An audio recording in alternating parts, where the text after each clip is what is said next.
Liver हमारे साथ मौजूद है, कॉमेडियन, उनसे भी बात करेंगे। जानी साहब, यकीनन आज आप भी बहुत ज्यादा सैड होंगे क्योंकि पूरी कौम ही अफसरदा है। आज उमर शरीफ साहब इस दुनिया में नहीं रहे, क्या कहेंगे आप?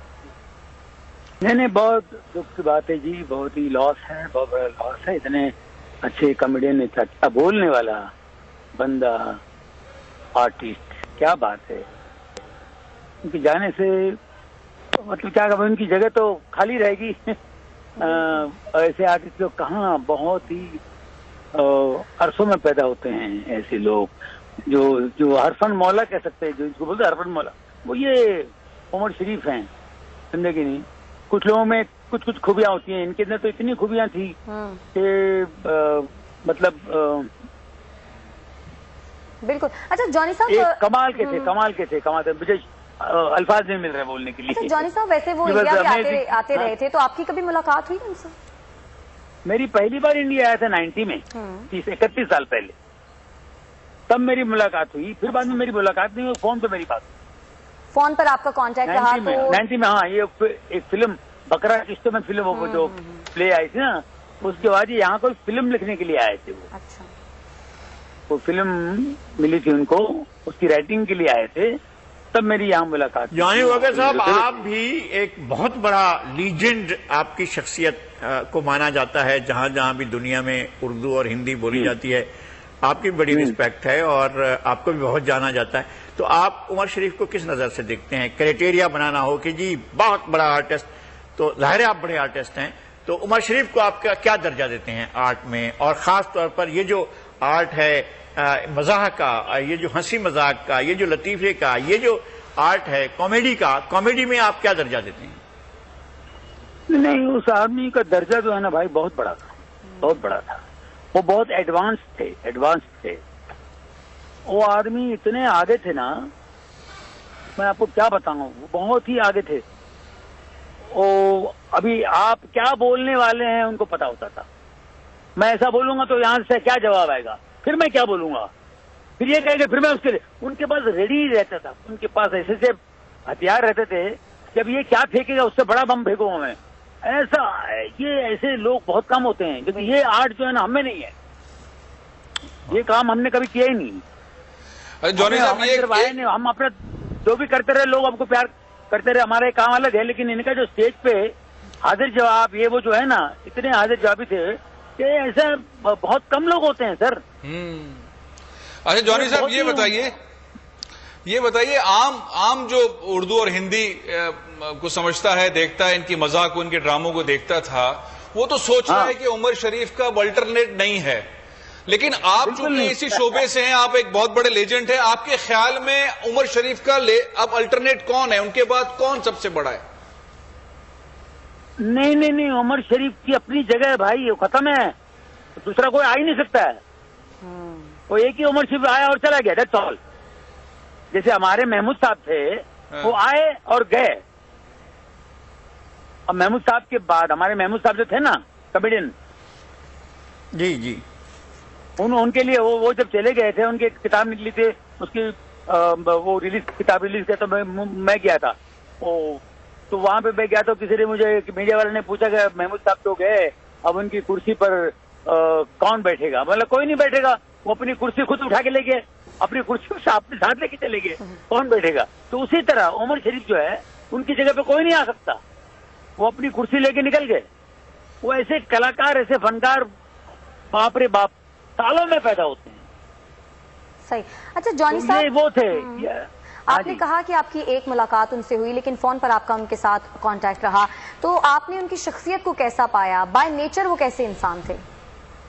बाय नेचर वो आदमी, मतलब देखो, पहले तो मुझे ऐसा लगा ये आदमी बहुत ज्यादा बोलता है, बहुत बड़ी बड़ी बात करता है, लेकिन वो बाद में मुझे बात करते करते पता चला ये वाकई बड़ा आदमी है, इससे बड़ी बड़ी बात करता है। और वो प्रूव करके बताया उस आदमी ने, वो प्रूव करके मैं 90 में मिला हूं, और अभी 2000, 2010, 2020 तक तो वो आदमी कहां से कहां चले गया, कहां से कहां निकल गया। वो आदमी पॉलिटिक्स में भी आ जाता है, वो आदमी प्रोड्यूस करता है, वो फलाना करता है, ये करता है। पहले तो खाली प्ले करते थे वो, समझे कि नहीं? तो वो जो बोलता था, जो आदमी बड़ा होता है ना, वही बड़ी बात करता है। तो वो उस आदमी की सोच बड़ी थी, वो आदमी बहुत आगे थे, वो आदमी का नॉलेज इतना जबरदस्त था, कोई भी चीज के बारे में पूछो वो आदमी यूं जक करके जवाब देता था। जॉनी साहब, कोई ऐसी याद, कोई ऐसी बात, कोई ऐसा जुमला, कोई ऐसा जो आपको याद रहेगा, यार ये बात कमाल की थी उसने?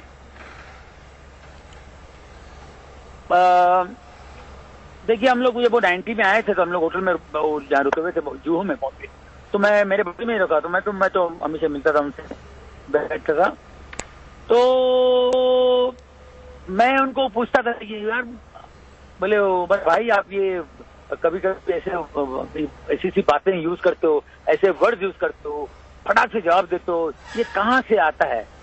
तो कहता है यार मैं क्या करूं यार, ये आ जाते हैं कभी कभी यार, पता नहीं कहाँ से आमद होती है मुझे और ये चीजें कहाँ से आ जाती है, फट से बोल जाता हूँ, उसी वक्त इंस्टेंट आ जाते हैं। और कभी कभी ऐसी सी बातें निकलती है, कभी मैं पंगे में आ जाता हूँ, मैं क्या बोल गया साला, अरे यार ये तो इसका मतलब सामने वाले ने कुछ और निकाल लिया, कुछ ज्यादा ही बन गया यार। बोले यार ये वो तो भले नहीं, ऐसा मत करो, कंट्रोल किया करो, कहाँ से? तो ये जो आना जो है ना, आमद होना, कुछ चीजें उसी वक्त फट से आ जाना, अब उसका क्या रिजल्ट होगा, उसका क्या रिएक्शन होगा, उनको पता नहीं होता था। फट से किसी को बुरा भी लग सकता है, किसी को नहीं भी लग सकता, लेकिन इंस्टेंट चीजें आना जो है वो कमाल है, उनकी स्पेशलिटी थी। तो ऐसी कुछ बातें उन्होंने की थी उस जमाने में, जब 90 में जब मिले थे, तो ये बातें हमारी होती रहती थी, क्योंकि हम जानते हैं ना, हम भी शोज करते हैं, हम भी अपने आइटम बनाते हैं, स्टैंड अप के शो करते हैं, लेकिन यह आदमी जो बोलता है कुछ अलग ही बोलता है, कुछ अलग, जैसे मतलब हमको तो टाइम लगेगा सोचने में, ये आदमी कैसे सोच में आते हैं, इस आदमी के दिमाग में ऐसी बातें कहाँ से आती है? तो अच्छा, ये सोच के ऐसा होगा, हम डिस्कस करते थे। हाँ जी। अच्छा, ऐसा होगा कि इन्होंने कोई आपके सामने परफॉर्म किया हो, या आपने इनकी परफॉर्मेंस देखी हो, कई शो देखा हो, किसी जगह पर आप लाइव देखा हो, या मैंने उनके प्लेस देखे ना। हाँ, तो आप देखने के बाद आपने सोचा हो यार ये बात तो मुझे करनी चाहिए थी, ये बात मैं कहता तो ज्यादा अच्छी थी, वो कोई ऐसी बात भी आपके जहन में आई? सॉरी, फिर से बोलिए सर। मैं ये कह रहा हूं कि उन्होंने कोई आपके सामने लाइव परफॉर्मेंस करते हुए कोई बात कह दी?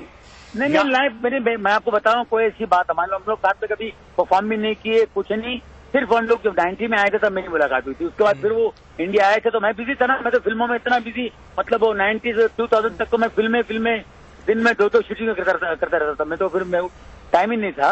बाकी इनको मैं टीवी पे देखता था, कैसेट पे देखता था। हाँ, वही मैं कह रहा हूँ, वही परफॉर्मेंस जो आपने देखी, उस परफॉर्मेंस में से कोई चीज ऐसी जो आपको दिल को लगी हो, यार ये परफॉर्मेंस तो ऐसी कमाल की थी, काश ये मैं ऐसा करता। सर वो जो उनके जो प्लेस जैसे बकरा किश्तों में है, उसके अलावा और भी बहुत सारे प्लेस थे। उसके अलावा देखिए वो जो काश मैं कर सकता था, मैं कर ही नहीं सकता हूँ। मैं आपको बताना चाहता हूँ, वो जो करते हैं ना वो मैं कर ही नहीं सकता हूँ। जिस तरह के वो इंटरव्यूज लेते हैं, उसमें इतना फनी होता है, सामने वाले से जवाब सवाल करते हैं, वो सवाल में फनी होता है, उनके जवाब में भी ये कुछ बोलते हैं वो फनी होता है। ये सब चीजें कहाँ से उनके आ जाते हैं वो टाइम पे, वो हम लोग नहीं करते, वो काम मैंने किया ही नहीं। लेकिन उमर शरीफ की शो वगैरह देख करके मैं ताज्जुब करता था कि यार ये आदमी कैसे बोलता है, ये कैसे कहाँ से आ जाते हैं आइडियाज, कैसे दिमाग में ये बात आ जाती है, कैसे बोल जाता है आदमी, पंच पे पंच मारता है, एक पर एक पंच मारता है, ये कैसे आया था? हम लोग सोच समझ के आइटम बनाते हैं, फिर बाद में इधर उधर करके पॉलिश करके शोज करते हैं, ये इंस्टेंट बोलते हैं। तो ये मेरे को बहुत अच्छी लगती थी। अच्छा, ये स्क्रिप्ट के बगैर बोलते थे, ये उनकी बड़ी बात थी, आप ये कहना चाह रहे हैं? जी चल ठीक है, बहुत शुक्रिया। सब्सक्राइब करें और बेल दबाएं ताकि कोई खबर रह न जाए।